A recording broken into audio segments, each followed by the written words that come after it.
Good morning, class 9 students. I welcome you all on this online digital learning platform provided by Jagriti Classes. We'll continue with our chapter 4, okay? The chapter 4 which we started in the last video, we'll continue with our chapter. So this video is for class 9th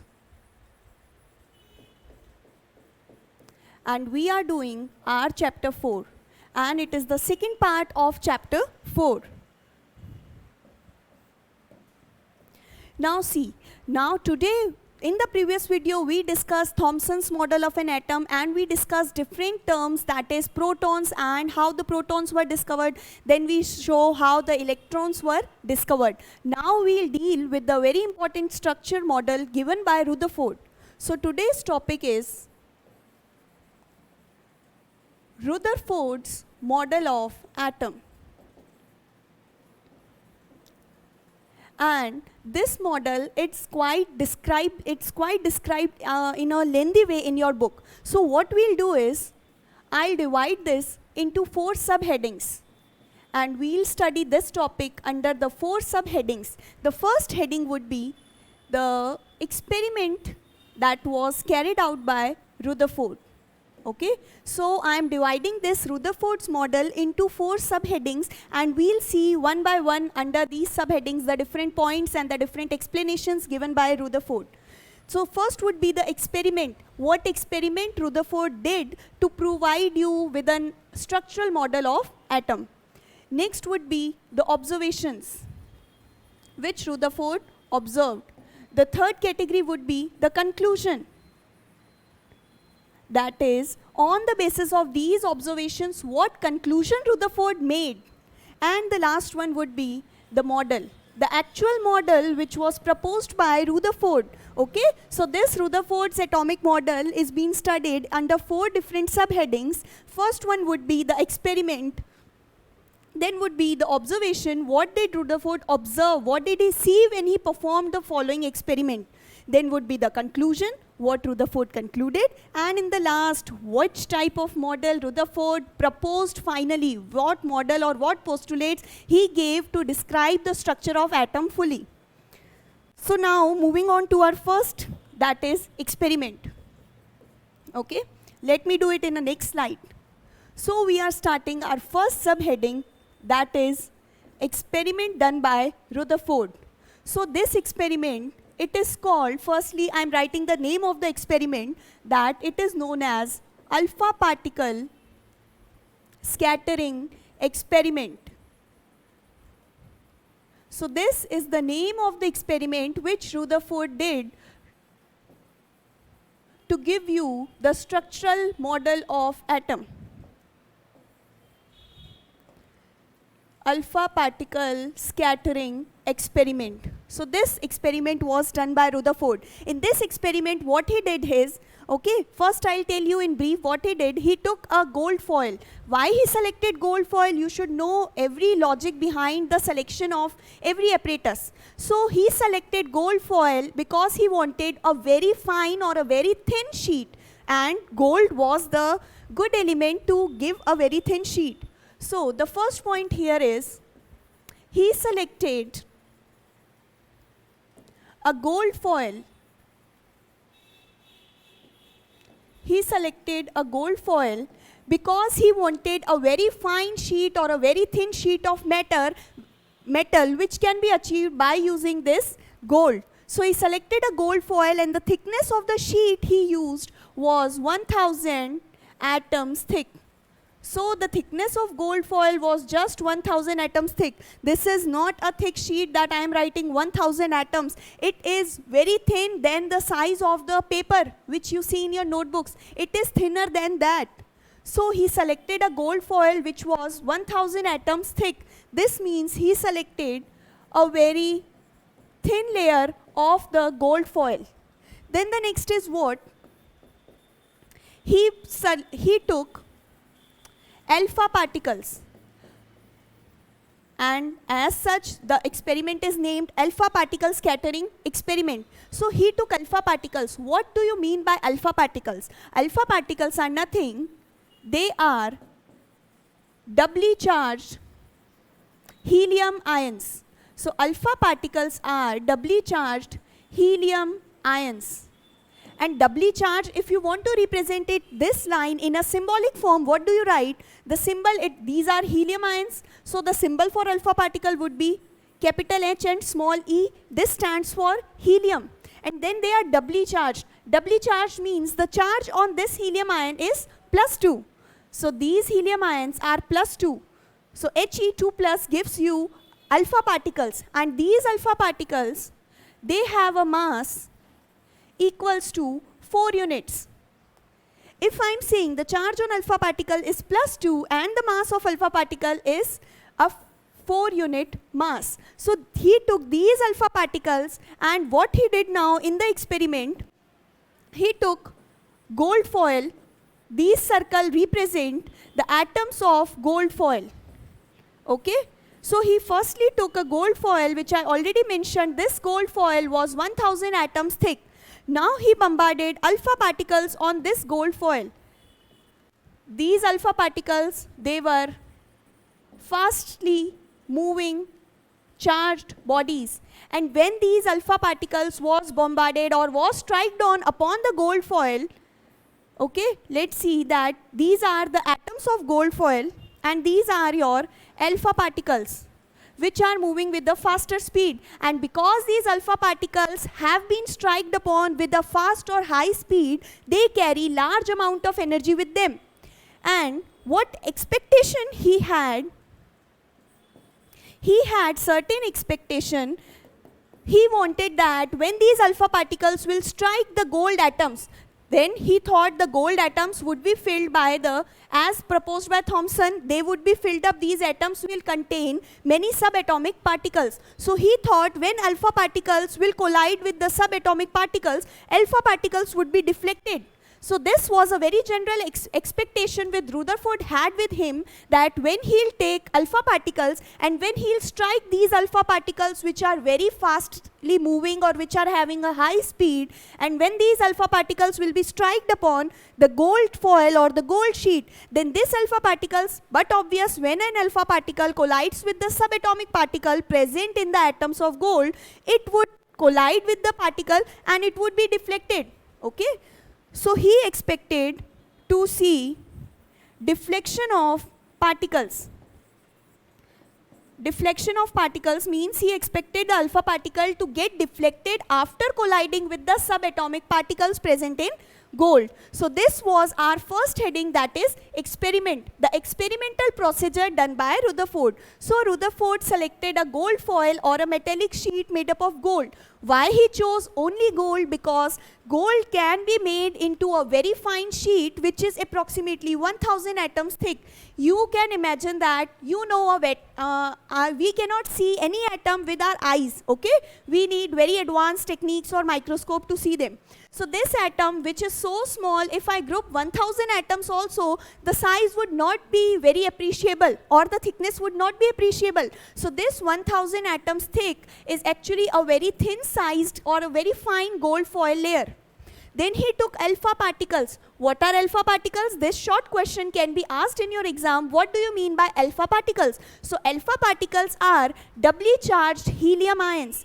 When helium ions containing +2 charge with a mass equals to 4 units, these particles are called alpha particles.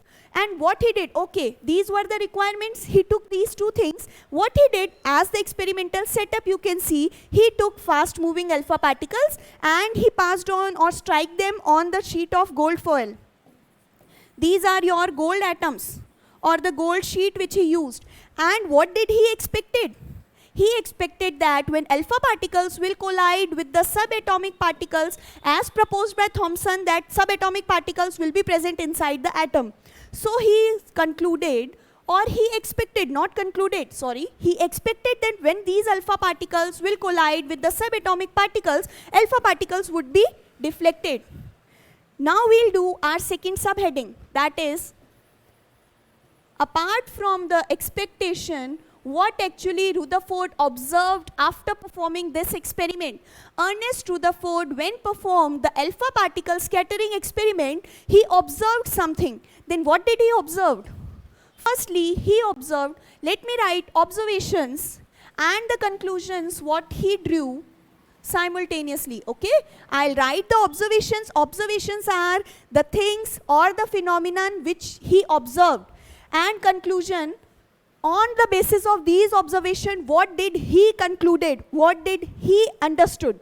So observations, the first observation will be most of the alpha particles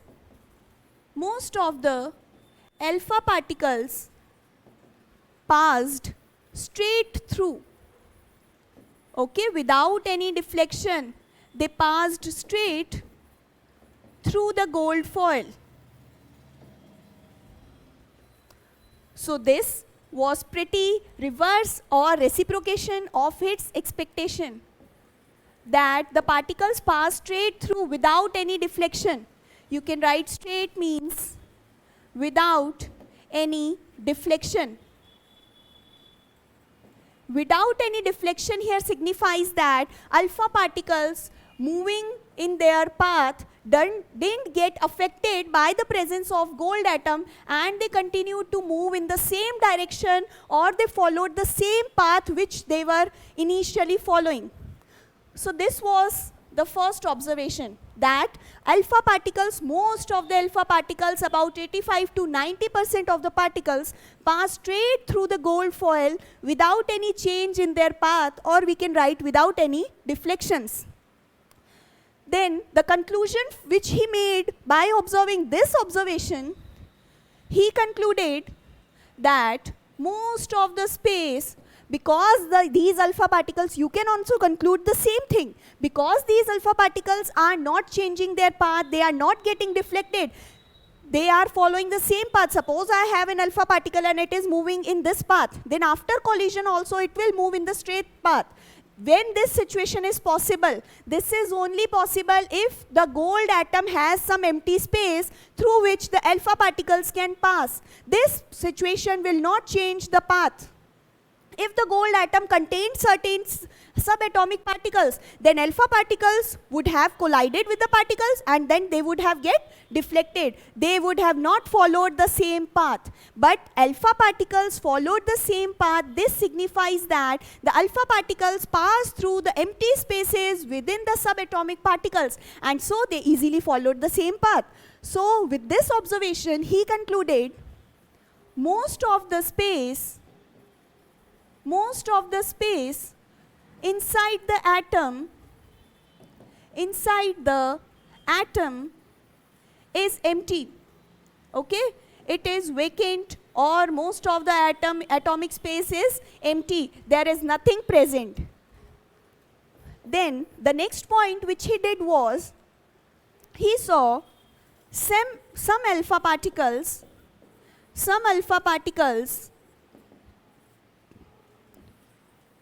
show deflection. Some alpha particles showed deflection by small angles. So what does this concludes?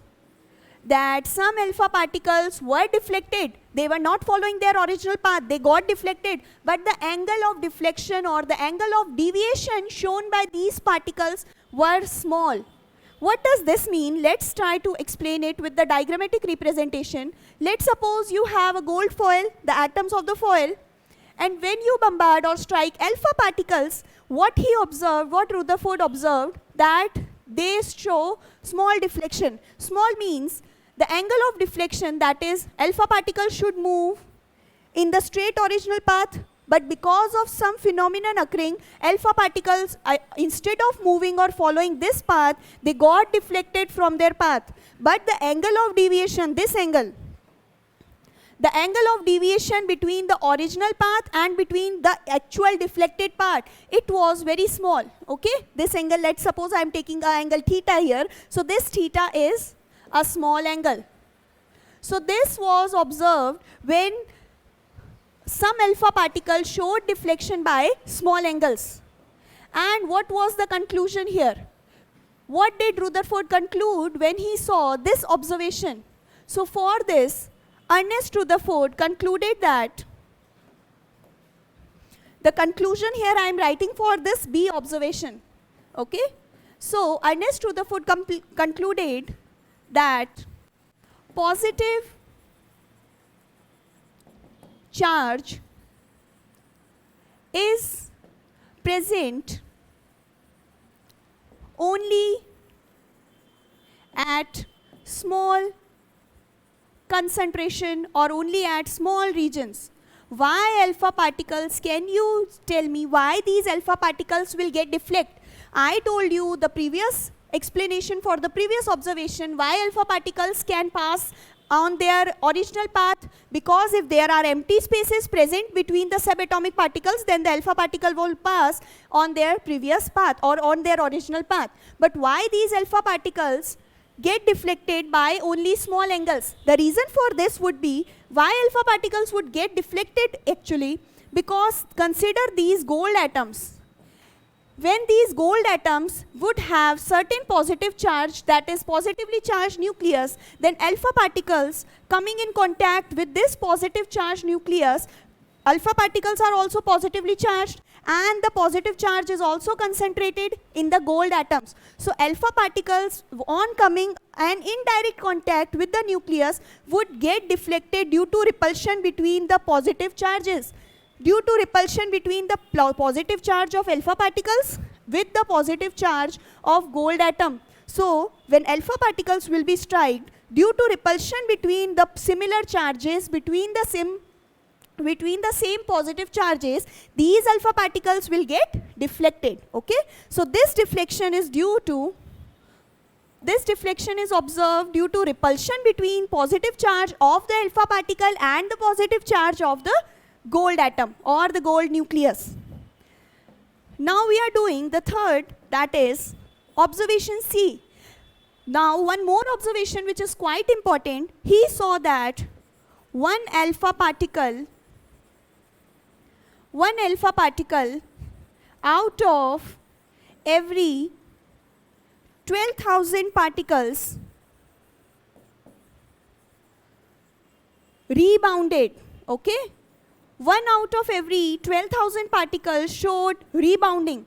Why this rebounding was? Rebounding means tracing back its path. That is, if you consider this as a sheet of gold atoms, and if alpha particles strike these gold atoms, and if these alpha particles make a direct contact with the positive charge, in the second point that they were deflected by small angles, they were not making direct contact. Suppose the positive charge is here and here I am taking an alpha particle. So what did he observe? That alpha particle, because when alpha particle came here near the positive charge, then it would get deflected by a small angle due to repulsion between positive charge and the alpha particle. But when these alpha particles strike the positively charged atom or the positively charged nucleus with a direct contact, then what it would observe, it has been observed that on striking of these alpha particles directly onto the nucleus, alpha particles get rebounded. That is, they followed their path.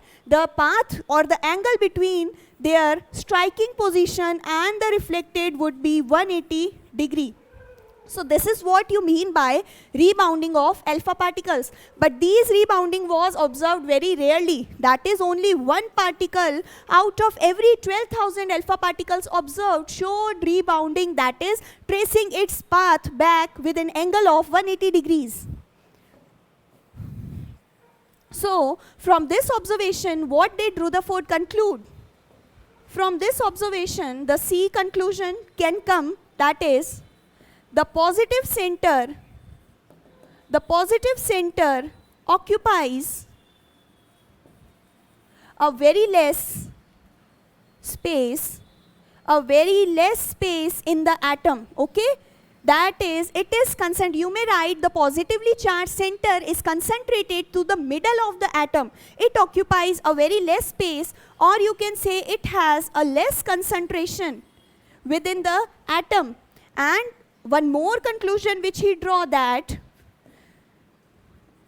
this, or we can write whole of the mass of the atom is concentrated or is situated in this positively charged center. Okay, so these were all the observation and conclusions which Rutherford did during his alpha particle scattering experiment. I'll repeat the observations and the conclusions. The first observation was what? Most of the alpha particles, first we'll revise the experiment. What he did, he took a gold foil and he passed fast moving alpha particles on the gold foil. He expected to see deflections or deviations of alpha particles.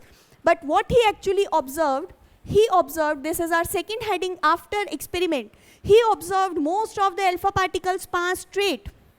Okay, the important term here is straight. Most of the alpha particles pass straight through the gold foil, that is, they followed their original path without undergoing any kind of deflection. What did he conclude? He concluded that alpha particles can pass straight without any deflection only under one circumstance, and that is most of the space inside the atom should be vacant. Vacant here means empty. That is, most of the space inside the atom should be empty. The second observation was some alpha particles showed deflection by a small angle. Why the angle of deviation was observed to be very small? Because as I explained you earlier, consider this as a gold sheet. When alpha particles are struck on the gold sheet, and when these particles are not colliding directly with the nucleus, then because of repulsion between these positively charged alpha particles and the positive center of the gold atom, they would be deflected by a small angle theta.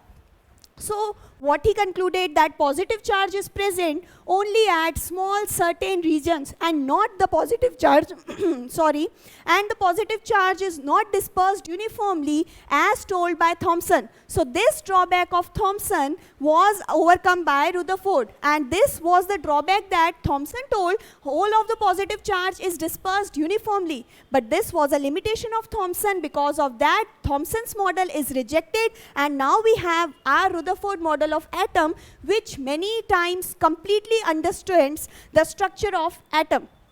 Okay, the next observation was that one alpha particle out of every 12,000 showed rebounding. Rebounding means tracing the path back. Rebounding means the angle between its original path, that is its incident path, and the angle between its reflected path is completely 180 degree. That is, the incident and the reflected parts are opposite in nature, or they make an angle 180 degree. So this observation was very important. It showed that the positive center occupies a very less space, or it has a very less concentration, and whole of the mass of atom is considered to be concentrated in these positively charged centers. So this is what about observation and conclusions made by Rutherford's model.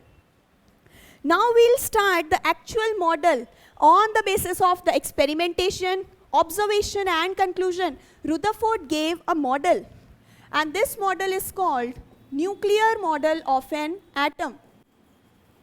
So this is basically our fourth subheading. After experimentation, observation and calculation, we have the nuclear model of atom. So this nuclear model of atom, the first point would be, this was proposed by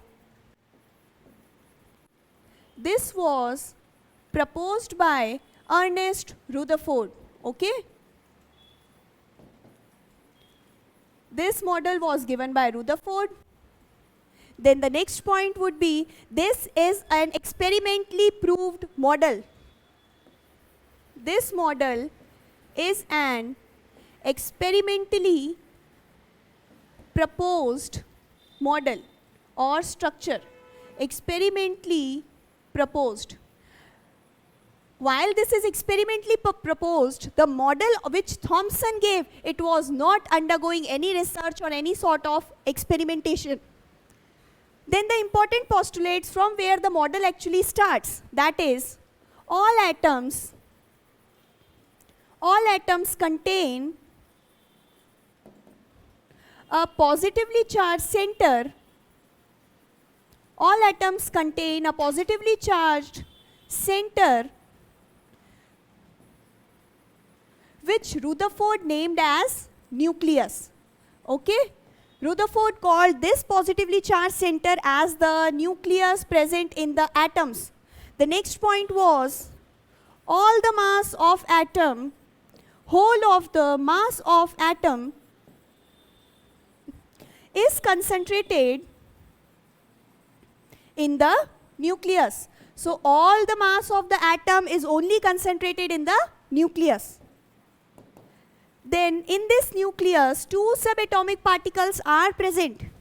In the nucleus, two subatomic particles are present. That is, nucleus contains two subatomic particles, namely the protons and neutrons. Only these two subatomic particles are present inside the nucleus, whereas the electrons are found around the nucleus. They are found revolving around the nucleus. So these electrons, the position of all the three subatomic particles was given by Rutherford. That is, two of the subatomic particles, protons and neutrons, are present inside the nucleus. The remaining third particle, our electron, is found revolving around this nucleus. Okay? Then the next would be, all the mass of the atom is concentrated in the nucleus. This means when considering or calculating the mass of any atom, only protons and neutrons affect the mass. Mass is not affected by the presence of electrons. As we have done in the introductory video, that electrons have very negligible mass. They do not affect the mass of atom, while these protons and neutrons carry very heavy mass. So all the mass depends only on protons and neutrons. Electrons do not have any sort of effect on the mass. So electrons do not affect the mass of any atom. Okay? This was the last postulate of the model, of the nuclear model proposed by Rutherford. So, nuclear model of an atom, this is proposed by Ernest Rutherford. Then this is an experimentally proposed model. This is not a theoretical model. This model is proposed after much experimentation. Then you have that all atoms contain a positively charged center, and this positively charged center was named as nucleus by Rutherford. So who named this positive center as nucleus? Ernest Rutherford told this positively charged center to be the nucleus. In the nucleus, what we have? In the nucleus, we have protons and neutrons, and the electrons, that is the third subatomic particles, is present around the nucleus. That is, these electrons revolve around the nucleus. Then you have that all the mass of the atom is concentrated in the nucleus. And one more point you can write, you can include it after this point, that most of the space inside the atom is empty. Okay? The space inside the atom is vacant or empty. This was also a conclusion, so you can better write it in conclusion part, or you can also include this in your nuclear model of the atom, that most of the space inside the atom is empty and the size of nucleus. So, size of nucleus is very small than the size of atom, That is, nucleus is present concentrated in the middle of the atom, and rest of the atom as a whole is empty. Okay? So you can explain it like the size of the nucleus is very small. This nucleus is present, that is, it is centrally located, and rest of the space in the atom is empty, where these electrons revolve in random paths. Okay, these electrons revolve in the random motion, random path around the nucleus, and most of the space inside the nucleus is empty. Now we'll see the drawbacks. What were the drawbacks of Rutherford model? This is also very important topic, and most of the times question is asked from this topic. So let's suppose first I'll explain it and then I'll write it up. Okay? The drawback is what? Rutherford concluded that you have a nucleus in the center of the atom, okay, and then you have electron, and this electron what it does is it revolves in the circular or spiral path, and then ultimately when this electron will revolve, These arrows signifies the revolving of electron in spiral path. This electron does not have any fixed path of revolution, okay? It revolves as per his own wish in the spiral path. And according to Maxwell's electromagnetic theory,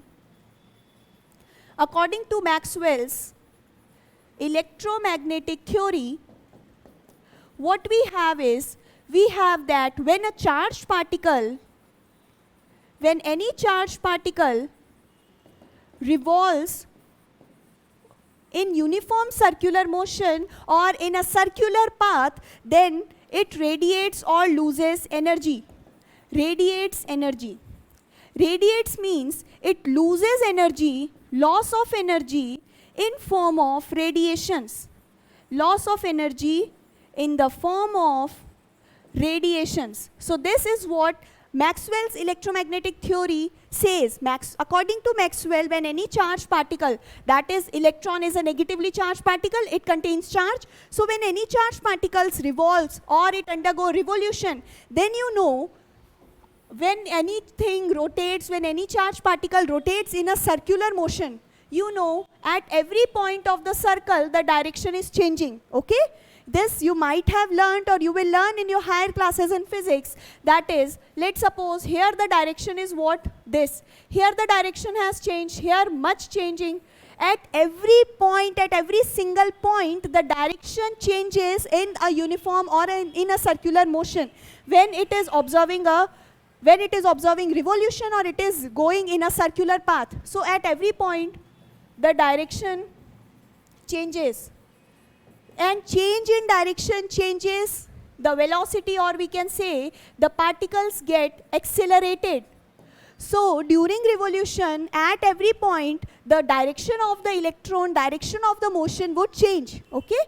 And due to this directional change, the electron will get accelerated. And once it gets accelerated, it will radiate energy. Radiate means it will lose its energy in form of rays. It will emit in the form of rays. Then what would happen? That its energy will continuously decrease. And if its energy will decrease, the radius of its path will also decrease, okay? The radius or its path will get shortened out. And once it loses all its energy completely, then it will fall into the nucleus. And if these electrons fall into the nucleus, what do you observe? That the atom would be unstable. This atom would be unstable. Or we can say this atom would not appropriately exist. We will not see the existence of any atom because on revolution, these electrons will radiate energy, lose energy, their path will get shortened, and ultimately your electron will fall into the nucleus.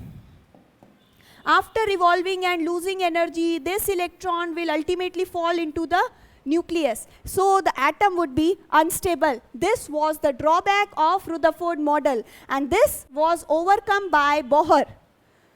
So the drawback of Rutherford model, now we are starting our Bohr's model of an atom. So Bohr's model was usually used to overcome the drawback of Rutherford model. So this model was given by Niels Bohr,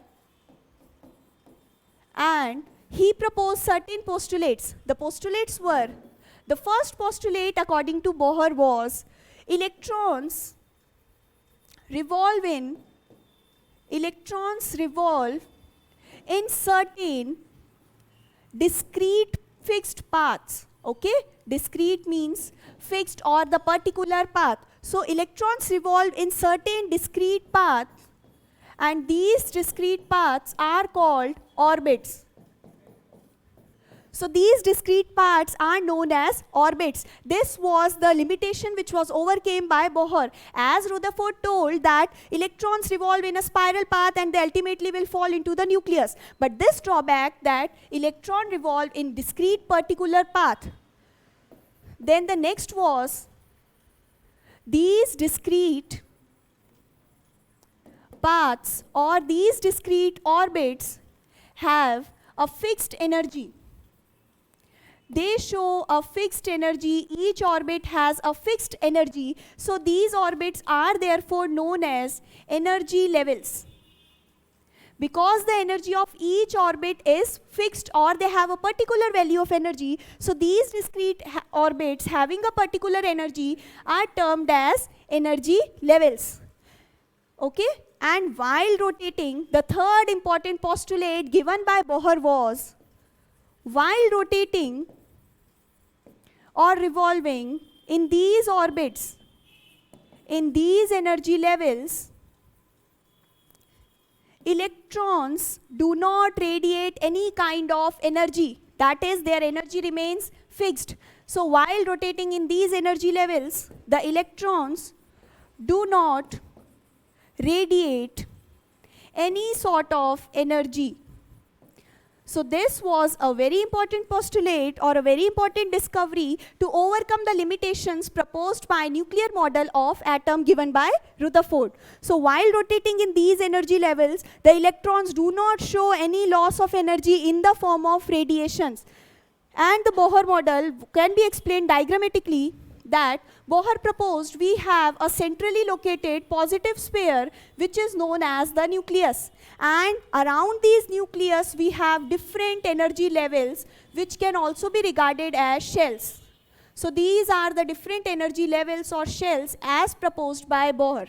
This centrally located positive sphere is our nucleus, and starting just around the nucleus we have our shells. The first shells where n is 1, n1 means the first shell, it is known as K shell.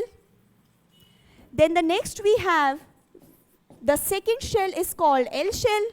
The third shell, that is called the M shell, and the last is where n equals to 4, we have our N shell. We have more shells, but to the restriction of your syllabus and book, we have to be confined to this only, that according to Bohr's model, we have a centrally located positive sphere which is called the nucleus, and then we have different shells. These shells are only known as energy levels because they have a fixed energy. And electrons while revolving in these shells do not radiate or do not lose any kind of energy. So this model proposed by Bohr was quite stable model of an atom, and it is the most accepted till date model of the atom, because it overcame the limitations proposed by Rutherford's model of atom. So this is what we talked about in our class today. We discussed Rutherford's model of an atom, the experiment, observations, different conclusions, and then the model, nuclear model proposed by Rutherford, and this was the Bohr's model of an atom. Now in the next class, we'll be doing atomic masses, isotopes, isobars, and the remaining small topics, okay? So thank you for joining the class. If you have any kind of doubts, you may ask anytime. Thank you.